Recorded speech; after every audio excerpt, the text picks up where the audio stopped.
तो सर जो आप बता रहे थे ब्रह्म राक्षस के बारे में, उसका एक किस्सा है, तो पहले तो ये बताओ ब्रह्म राक्षस होता क्या है? सर देखो, वैसे तो मैंने जितना पढ़ा और सुना उतना ही बता पाऊंगा, क्योंकि मैं वैसे एलिजिबल पर्सन नहीं हूँ जो इन एंटिटीज के बारे में इतना बता पाए। लेकिन जितना मैंने रिसर्च किया है तो मैंने पढ़ा है कि ब्रह्म राक्षस बेसिकली बहुत स्कॉलर पंडित्स होते हैं, और मतलब इनको सारे वेदों का ज्ञान होता है, सारे मंत्र श्लोक्स वगैरह इनको बहुत अच्छे से कंठस्थ होते हैं, और अलग अलग जगह पे डिस्क्राइब्ड इनके बारे में अलग अलग। तो कई लोग कहते हैं कि जब वो जनेऊ धारण करते हैं, अगर किसी ब्राह्मण की मौत हो जाए तो वो ब्रह्म राक्षस बन जाते हैं।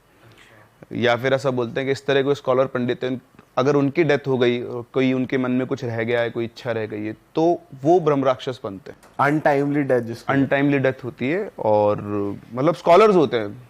ऐसा नहीं कि हर ब्राह्मण ब्रह्म राक्षस बन सकते हैं, मतलब वो हाई लेवल स्कॉलर्स होते हैं जिन्होंने सारे वेद पुराण सब सारा ज्ञान होता है उनको बढ़िया, और वो ब्रह्म राक्षस बनते हैं।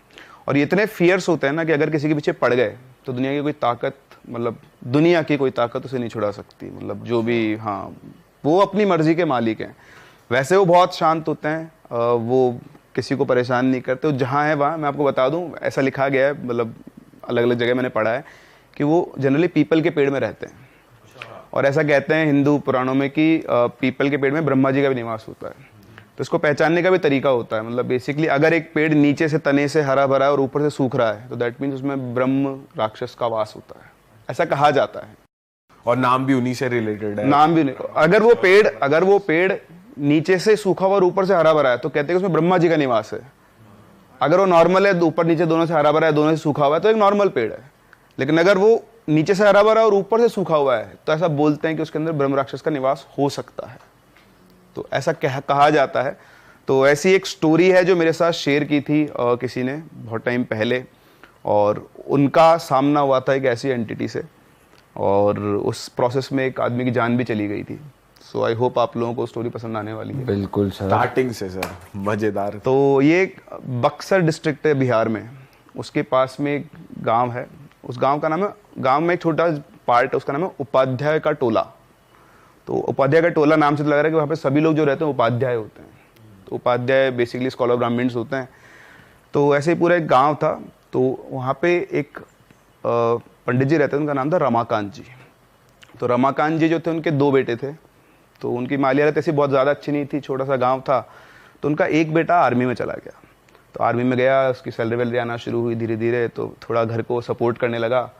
तो उनका डिस्कशन हुआ कि यार चलो करते हैं, हम बहुत दिनों से छोटे से घर में रहते हैं सभी लोग, झोपड़ी टाइप कच्चा घर था, तो अपन लोग गांव में एक मकान ले लेते हैं। तो उस टाइम पर, अच्छा मेरे पास फोटोज़ भी मैं आपसे शेयर करूंगा, आप वो भी दिखा सकते हैं। मतलब अब तो चेंज हो गया उसमें बहुत कुछ। तो एक घर था, वो घर पहले वो ब्रिटिश टाइम का घर बना हुआ था, तो उसमें शायद वो उस टाइम अंग्रेज रहा करते होंगे, उसके बाद वो खाली पड़ा हुआ था। तो किसी का मालिकाना हक था उसके ऊपर, वो उनके पास गए, उन्होंने बातचीत की, तो उनकी डील हो गई। तो डील हो गई तो बोला अब ये घर अपन ले लेंगे। तो बेटे से बोला, पेमेंट वेमेंट हुआ, और अच्छा उन्होंने क्या, किसी से पूछा ज़्यादा नहीं उस घर के बारे में। घर खाली पड़ा था बहुत टाइम से, तो गांव वाले को भी ऐसा कुछ कोई आइडिया नहीं था कि हाँ खाली पड़ा है, कोई रहता तो है नहीं। तो उन्होंने ले लिया घर। अब उस घर में क्या था, घर के जस्ट बरामदे के अंदर एक बहुत बड़ा पीपल का पेड़ था। तो बिल्कुल घर की खिड़की खुलते हुए वहाँ पे दिखता था। तो घर लिया, सभी को बुलाया, गांव में सभी लोग आते हैं, तो सभी के सभी पंडित।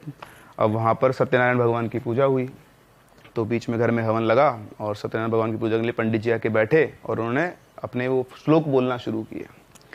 अब जनरली जब भी हम हवन करते हैं आंख बंद करके श्लोक बोलते हैं, तो सभी वहाँ पे पंडित थे, सभी अपनी आंख में मस्त मंत्रमुग्ध हो जाते हैं। वो जैसे किसी को अगर रॉक म्यूजिक पसंद है तो वो जब रॉक म्यूजिक में गया तो आंख बंद करके झूमना शुरू करता है। तो जितने ब्राह्मण लोग सब आंख बंद करके बस अपने मन में श्लोक पढ़े जा रहे थे। अब जो मेन पंडित जो श्लोक पढ़ रहे थे, उन्हीं के साथ साथ एक और आवाज़ पूरे हॉल के अंदर गूंज रही थी, बहुत मीठी आवाज़। मतलब आप ऐसा बोल सकते हो कि देवी आवाज़ होती है ना, कि जो सब झूम जाए आदमी। तो ऐसे बहुत अच्छे तरीके से और बहुत सही प्रोनाउंसिएशन से संस्कृत के अंदर कोई श्लोक बोल रहा है। तो जो पंडित जी थे वो खुद बोलते बोलते रुक गए। उन्होंने चारों तरफ देखा, बोल कौन रहा है, मुझसे भी अच्छा बोल रहा है। तो चारों तरफ देखे, सभी अपनी आंखें बंद करके बैठे हुए हैं। उनको लगा हो सकता है कोई बोल रहा होगा। तो उन्होंने फिर अपनी आंख बंद की और अपना पूरा प्रोसेस किया। तो इस तरह से वहाँ पर पूजा कंप्लीट हुई। अब पूजा कंप्लीट होने के बाद ये सब लोग वहाँ पर रहने आ गए। तो जो लड़का था आर्मी वाला, वो तो वापस चला गया अपनी जॉब पे। इनका दूसरा बेटा था और इनकी वाइफ। अब ये 3 लोग उस घर के अंदर रहते थे। तो ये रहने लगे, ऐसा नॉर्मल चल रहा था सब कुछ, ऐसी कोई दिक्कत नहीं थी। फिर ये लोग लहसुन प्याज खाते थे। जनरली कुछ ब्राह्मण्स होते हैं जो लहसुन प्याज नहीं खाते हैं। तो इनकी जो वाइफ थी वो खाना बना रही थी और वो लहसुन प्याज छील के बैठी हुई थी। उसने चूल्हा जलाया और वो चूल्हा जलाया माचिस से, चूल्हा जले ही नहीं। उसने फिर चूल्हा जलाया, फिर नहीं जला, तो परेशान हो गई वो। मतलब उसने इवन मिट्टी का तेल डाल के जलाने की कोशिश की, नहीं जला। तो जब थक हार गई तो उसके पीछे से आवाज़ आई कि इस घर में लहसुन प्याज नहीं चलते। उसने बिहारी एक्सेंट में बोला था, वो एक्सेंट तो मैं भूल गया हूँ कैसे बोलते हैं, बट उसने बोला कि इस घर में लहसुन प्याज नहीं बनेगा। तो पीछे घूम के देखा उसने, कौन बोला, तो कोई नहीं था वहाँ पे। उसने फिर चूल्हा जलाने की कोशिश की तो बोलते सुनाई नहीं देता तेरे को, इस घर में लहसुन प्याज नहीं चलेगा। अब उसको जब दूसरी बार आवाज़ आई ना तो उसको कुछ समझ में, तो उठी और भाग गई घर से बाहर, और बाहर जाके बैठ गई अपने घर के बाहर, क्योंकि उसके हस्बैंड भी नहीं थे, बेटा भी नहीं था। फिर शाम को उसके हस्बैंड आए तो उन्होंने उससे पूछा कि तुम बाहर क्यों बैठी हो। तो बोलती कि मैं घर पे खाना बना रही थी और ऐसी ऐसी मुझे आवाज़ आई। तो पागल हो गई क्या, ऐसा कुछ नहीं होता, चल अंदर। फिर वो अंदर गए, सब ठीक है, कुछ भी कोई दिक्कत नहीं, सब कुछ नॉर्मल है। तो इस तरह से एक इंसिडेंट उनके साथ ये हुआ। उनको, उनकी वाइफ को हुआ, वो घबराई हुई रहती थी। पर उस दिन के बाद से उन्होंने अपने घर में कभी भी लहसुन और प्याज छोड़ दिया। उन्होंने लाना ये सारे फेंक दिए और अपने पति को बोल दिया घर में लहसुन प्याज नहीं आएंगे, ठीक है। फिर इनका जो लड़का था उसकी एज ज़्यादा नहीं थी, 22-23 साल का होगा। तो एक दिन ये रमाकांत जी ऐसे गांव में घूम रहे थे, तो इनको रमाकांत जी ने बोला कि आपका बेटा तो वहाँ लेटा हुआ है, वो चौबारा हुआ कुछ बोलते हैं उसको। तो गए वहाँ पर, देखा तो उनका बेटा बिल्कुल नशे में धुत। अब उनके पूरे खानदान में कभी किसी ने शराब नहीं पी और वो शराब पी के लेटा हुआ। और रमाकांत जी का गुस्सा हो गया, उन्होंने उसको उठाया, हरामजादे, पूरे खानदान में आज तक शराब को हाथ नहीं लगा, तो शराब पी के बैठा हुआ है। तो उसने पता नहीं कहाँ दोस्तों के साथ कैसे करके शराब पी ली। अब उसको नशे में पड़ा हुआ था, रमाकांत जी से क्या बोले, गुस्सा तो उनको बहुत आ रहा था। तो उसको उठा के घर पे ले आए। अब घर पे लाके उसको लिटा दिया। जैसे वो घर पे आया, लेटा सो गया आराम से, कोई दिक्कत नहीं। तो रमाकांत जी को बहुत गुस्सा आया, उनकी बीवी को बहुत गुस्सा आया और किसी और को भी बहुत गुस्सा आया। अब रात को करीबन 3:45 या 3-3:30 बजे के आसपास, तो उनकी जो मदर थी, वो उनकी वाइफ रमाकांत जी की, वो उठी टॉयलेट करने के लिए। तो जैसे वो घर के जो हॉल था बेसिकली, उसमें खिड़की में पहुंची, तो पहुंचते उनको बहुत तेज चीख निकली। उस पीपल के पेड़ पर उनका बेटा लटका हुआ था और उसकी जो टहनियाँ होती है ना, उसी से उसका गला घुट कर वो लटका, उसकी लाश लटकी हुई थी। वो तो देखते बेहोश, उसकी आवाज़ सुनते ही रमाकांत जी भागते हुए, रमाकांत जी ने आके देखा, वो भी बहुत तेज चिल्ला है और रोना पीटना मच गया। आसपास के घर वाले आए, पूरे गांव में खबर फैल गई कि इस तरह से रमाकांत जी का लड़का पीपल के पेड़ पे मारा गया है। और अब मारा गया तो किसी को समझ में नहीं आया कि चक्कर क्या चल रहा है। भाई साहब, अच्छा इससे एक पहले एक छोटा सा पॉइंट में मिस कर गया हूँ। ये पूजा वूजा हो गई ना, उसके बाद यहाँ पर एक मंदिर था, ब्रह्म मंदिर बोलते थे उसको। तो वहाँ पर ये रमाकांत जी, इनके पास में एक और उपाध्याय जी रहते थे, उनके साथ गए थे। तो दोनों वहाँ गए, तो वहाँ पर उनको एक साधु मिले। वो साधु को उन्होंने पहले कभी गाँव में नहीं देखा था। तो ऐसे जैसे पंडित थे, तो देखा, साधु के पैर वैर छुए, बोले महाराज आशीर्वाद दीजिए। तो महाराज गुस्से में आके बोलते हैं, उनसे बोले कि जब भी जीवन में कोई बड़ा काम करो ना, तो अपने घर के बड़ों से बात जरूर करनी चाहिए, और अगर तुम मकान खरीद रहे हो तो उसके बारे में जरूर से बात करनी चाहिए, ऐसे आंख बंद करके मकान नहीं खरीदना चाहिए। तब रमाकांत जी ने मकान तो खरीदा था, पर उनको कुछ बात समझ में नहीं आई। तो उन्होंने पूछा, महाराज आप क्या कहना चाहते हो, मैं समझ नहीं पा रहा हूँ। तो उन्होंने बोला कि ब्रह्म राक्षस की आत्मा 24 साल से मुक्ति मांग रही है, अब तो तुम्हारा भला बजरंगबली कर सकते हैं। इतना बोल दिया, उसके बाद चुप हो गए। और रमाकांत सोचा नया नया मकान लिया है, ज़्यादा कुछ पूछूंगा दिक्कत हो गई, तो वो चुपचाप अपने उठ के आ गया, उसको बात तो समझ में नहीं आई।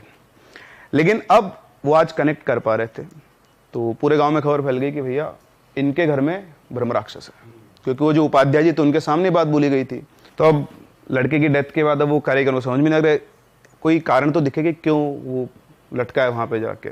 तो वो उनको याद आए वही महाराज, वो वापस से उन महाराज को ढूंढने गए। तो वहाँ पे जाके देखा तो वो महाराज वहीं बैठे हुए थे। तो जाते उनके पैरों में पड़ गए, रोने लग गए, महाराज मेरा बेटा चला गया और आपने मुझे आगा बताया क्यों नहीं। तो उन्होंने बोला कि वो ब्रह्म राक्षस है, उसकी जैसी इच्छा होती है ना वो वैसा करता है, वो बहुत शक्तिशाली है, तुम उसका कुछ नहीं कर सकते। उसको जब गुस्सा आता है ना, तो वो अपने जो भी शिकार है उसका, जिसके ऊपर गुस्सा आया है, उसको अपने हिसाब से मृत्यु देता है। तुम्हारे बेटे ने गलती की और उसको गुस्सा आ गया, इसलिए वो गया। तो उसने बोला महाराज मैं क्या करूं, घर छोड़ दूं। तो उन्होंने बोला तुम घर छोड़ दो, कुछ भी छोड़ दो, कोई फर्क नहीं पड़ता, तुमने उस ब्रह्म राक्षस को जगाया है और अब तुम्हें उसको मुक्ति दिलानी होगी। जाओ बजरंगबली का आह्वान करो, अब वही तुमको बचा सकते हैं, बाकी दुनिया की कोई ताकत तुम्हें नहीं बचा सकती। तो उन्होंने बोला महाराज मैं क्या करूं। बोला अनुष्ठान करो, अपने ऊपर भरोसा रखो, भगवान पे भरोसा रखो, अगर भगवान की कृपा रही तो शायद तुम उससे बच पाओ, उसे मुक्ति मिल गई, तुमने अगर उसे मुक्ति दिलवा दी तो वो चला जाएगा, वरना तुम्हें तो कोई नहीं बचा सकता। सर इसकी वैसे पावर, सॉरी मैं काट रहा हूँ बीच में स्टोरी, कि अगर इसकी पावर के बारे में बात करें ब्रह्म राक्षस की, तो आप बता सकते हो थोड़ा क्या, कितना पावरफुल होता है ये? बहुत एक्सट्रीम पावरफुल होते हैं, एक्सट्रीम पावरफुल। मतलब अगर आप, जैसा बताया गया है कि 8 से 9 फीट के आसपास की हाइट हो जाती है विजुअल जब आते हैं तो, और इसमें स्टोरी में भी डिस्क्राइब किया गया उनको। और ऐसे कहते हैं कि 2 ऐसे सींग से निकले हुए होते हैं जो राक्षस को दिखाते हैं, जनेऊ हमेशा होती है पहनी हुई, और बाकी तो पंडित का फेस होता है पूरा, टीका जरूर लगा हुआ होता है सिर के ऊपर। तो जो ब्राह्मण और राक्षस का मिक्सचर वो होते हैं पूरा। अब बोलने को आप इनको लेजेंड भी बोल सकते हो, बट जिनके साथ एक्सपीरियंस है वही वाली बात है। तो ये नॉर्मल पूजा से नहीं जाते? नहीं, नहीं, पूजा ये जैसे नॉर्मल क्या होता है ना, मतलब इनमें लेवल होता है एंटिटीज का, मतलब 0 लेवल से लेकर ऊपर लेवल तक की। तो ये लेडर में बहुत ऊपर होते हैं, तो हर कोई इनको कंट्रोल ही नहीं कर सकता ना, दिक्कत है। तो मंत्र का ज्यादा असर नहीं होगा इन पे? इनको कंट्रोल करने के लिए, मतलब जो कंट्रोल कर रहा है उसका मीडियम भी बहुत हाई होना चाहिए। जैसे सीधा या तो किसी बड़े देवता से वो कनेक्ट हो रहा है, क्योंकि लेडर में देवता थोड़ा सा नीचे हैं बस। अच्छा। तो इसलिए तो वो उनको पावर इसीलिए मिल जाती है क्योंकि वो इतने बड़े स्कॉलर्स होते हैं ना, तो उनका जो मेंटल लेवल होता है, जो मेडिटेशन लेवल, जो अपन स्पिरिचुअल लेवल जो बोलते हैं, वो बहुत हाई होता है। तब एक नॉर्मल आदमी जो ट्रैप में फंसा हुआ है वो कहाँ उस स्पिरिचुअल लेवल को कनेक्ट कर सकता है। और आप ये भी कह रहे थे कि वो आपके साथ साथ वो कुछ भी आप, हाँ, आप जो भी मंत्र बोलेंगे, आप हनुमान चालीसा बोले, वो आपके साथ साथ बोले, मतलब वो डरेंगे नहीं? नहीं, आप हनुमान चालीसा बोलो, वो आपसे ज्यादा स्पष्ट और अच्छे प्रोनाउंसिएशन के अंदर बोलेंगे। आप संस्कृत का कोई श्लोक बोलो, वो आपके साथ साथ बोलेंगे, अगर वो वहां होंगे तो। बाप रे, तो सर उनसे बचा कैसे जाए? मतलब अगर उनके खुश करके रखो उनके मतलब, हिसाब से चलो तो वो आपको तंग नहीं करेंगे? नहीं, ऐसे नहीं कि चलते फिरते आदमी को पकड़ लेते, he is not visible to anyone. वो जहां है वो रह रहा है, और वो आते जाते किसी को परेशान, छोटी मोटी आप गलती हो तो कुछ भी नहीं है, पर उसके एरिया में आके आपने कोई बहुत बड़ी गलती कर दी है, मतलब जिससे वो नाराज हो जाए, देन मतलब जैसे कहते हैं पेड़ पे सुसु कर दिया या ऐसा कुछ गलती कर दी किसी हाँ, ने? मतलब ऐसा हो सकता है। जैसे पीपल के पेड़ है, ऐसा पेड़ है, और वो देखो सीधी बात है, आपके घर के बाहर कोई टॉयलेट करके जाएगा, आप क्या करोगे उसको? हाँ, इस केस में ये दारू पीकर आ गया था बच्चा, और प्लस लहसुन प्याज भी घर में था। हाँ, वो उनका नियम था ना, वो जब वो जिंदा थे, जब भी इस दुनिया में थे, उनका नियम था कि मेरे घर में शराब, मांस, लहसुन प्याज नहीं आ सकता है। पहले आपने एक गलती करी, आप लहसुन प्याज बना रहे हो। पहली बात तो आपने पता ही नहीं किया कि इतने टाइम से घर खाली पड़ा हुआ है, क्यों? चलो आप आए, आपको एक बार उसने आगाह कर दिया कि लहसुन प्याज मत बनाओ उस घर के अंदर, फिर आपने इग्नोर कर दिया। अब क्या बोलेगा अगला? फिर आपका बेटा दारू पी के आ गया, तो वो उनके लिए तो उनके नियम टूट गए ना, तो आ गया गुस्सा। कहानी पे आगे बढ़ते हैं। हाँ तो भाई पॉडकास्ट में बहुत बढ़िया माहौल बना हुआ है ना, आगे इससे भी ज्यादा इंटरेस्टिंग बातें होने वाली, लेकिन उससे पहले आप ये वाली बात सुन लो भाई। रियल 11 पे आप लोग थोड़ा सा कंफ्यूज हो रहे हो ना हाँ और ना में, तो भाई आप जाके काम करो, प्रो प्ले खेल लो। यहाँ पर भी आपको मैच के अराउंड बहुत ईजी क्वेश्चन के आंसर देने, और आप जीत सकते हो लाखों। और सबसे बढ़िया चीज़ इसकी ये है कि आप यहाँ पे अपने हिसाब से स्लॉट और अमाउंट सेट कर सकते हो, यानी कि जितना भी आपकी धनराशि आप जीतने वाले हो आपको वहाँ पहले ही दिख जाएगी, और जो दिखेगी वही आपको मिलेगी विदाउट एनी डिडक्शंस। ठीक है, समझ गए ना? तो जल्दी जाओ डाउनलोड कर लो, रियल 11 का लिंक नीचे डिस्क्रिप्शन में है। चलो अब पॉडकास्ट को आगे बढ़ाते हैं, पूरा देखना है एंड तक। चलो अब रमाकांत जी और उपाध्याय जी दोनों वापस घर पे आए, तो उपाध्याय जी ने रमाकांत जी से बोला, रमाकांत जी आप तो एक काम करो, बैठो, अनुष्ठान करते हैं। और अच्छा, उन्होंने कहा था कि आपको मतलब रुकना नहीं है, आपने एक बार शुरू कर दिया ना, पता नहीं कब आएगा, कब होगा, कब, बस करते जाना है। तो उन्होंने अपना नियम बांध लिया, उन्होंने शुरू किया साथ में, रमाकांत जी ने, उपाध्याय जी ने अनुष्ठान करना। तो हनुमान जी का हनुमान अष्टक होता है, एक हनुमान कवच, हनुमान चालीसा, अंजनेय स्तोत्रम, ऐसे बहुत सारी चीज़ें होती है संस्कृत के अंदर, तो एक एक करके सबको पढ़ते थे। तो बैठे पूरा प्रॉपर उन्होंने अपना पूजा रूम सेटअप किया अपने रूम के अंदर जाके, और वहाँ पे उन्होंने शुरू किया। पहले दिन दोनों ने बैठ के किया। अब जैसे उन्होंने श्लोक गाना शुरू किए, श्लोक उधर से भी आना शुरू हुआ, और श्लोक आ रहे थे पीपल के पेड़ की तरफ से, मतलब जो खिड़की थी वहां से आवाज आ रही थी। तो अब तो पता ही था सबको, तो वहां पे श्लोक चल रहा है। वो घबरा गए शुरू करते ही। आप सोचो, आप भगवान की पूजा करने बैठे हो, आपको पता है कि ऐसी एंटिटी आपके आसपास है, और आपने शुरू किया और वही आवाज आपके साथ में आने लग गई। तो बेसिकली उसको विचलित करना चाह रहे थे शुरुआत में, क्योंकि वो डिटर्मिनेशन देखते हैं इंसान का बहुत। तो जैसे वो आवाज़ आई, दोनों घबराए दोस्त। फिर इधर उपाध्याय जी बोले, रमाकांत जी भगवान पे भरोसा रखो, हनुमान जी साथ में, आप तो करो, मैं भी आपके साथ बैठा हूँ। तो पूरे दिन बैठ के उन्होंने अपना वो पूरा कंप्लीट किया। फिर उसके बाद शाम हुई तो वो उपाध्याय जी बोले कि रमाकांत जी बस ऐसे ही रोज़ाना आपको करना है। वो भी कब तक बैठ पाएंगे, रोज़ तो नहीं बैठ सकते, उनके भी काम धंधे वगैरह सब कुछ है। तो बोले कि आपको कंटिन्यू करना है, कभी ज़रूरत पड़े मुझे बुला लेना। तो अब उधर रमाकांत जी ने नियम बांध दिया, वो रोज़ सुबह उठते और घर के अंदर रोज़ाना श्लोक चालू और उधर से आवाज़ चालू, दोनों सेम काम साथ साथ चलते थे। 107 दिनों तक लगातार उन्होंने ये काम किया। अब इमेजिन करें, 107 दिन का उनका पूरा दिनचर्या बन गई थी, ये खाना वाना खा पी के अपना सब कुछ करके। 107 दिन तक कुछ भी नहीं हुआ। 108वें दिन वो पूजा कर रहे थे, और पूजा कर रहे थे तभी उन्हें ऐसा लगा कि उनके पीछे कोई खड़ा है ना, पीछे कोई खड़ा तो आपको सेंसेस तो हो ही जाते हैं। तो उनको लगा कोई पीछे खड़ा हो। जैसे उन्होंने पीछे घूम के देखे तो उनके पीछे एक आदमी बैठा हुआ था, मतलब वही ब्रह्म राक्षसों के साथ साक्षात था। तो जैसा डिस्क्रिप्शन दिया उन्होंने कि करीबन 7-8 फीट का आदमी से बैठा हुआ है और उसके सब जगह खून लगा हुआ है, मतलब, और वही 2 सींग ऐसे निकले हुए हैं और वो बहुत खतरनाक आंखों से उनको घूर रहा है।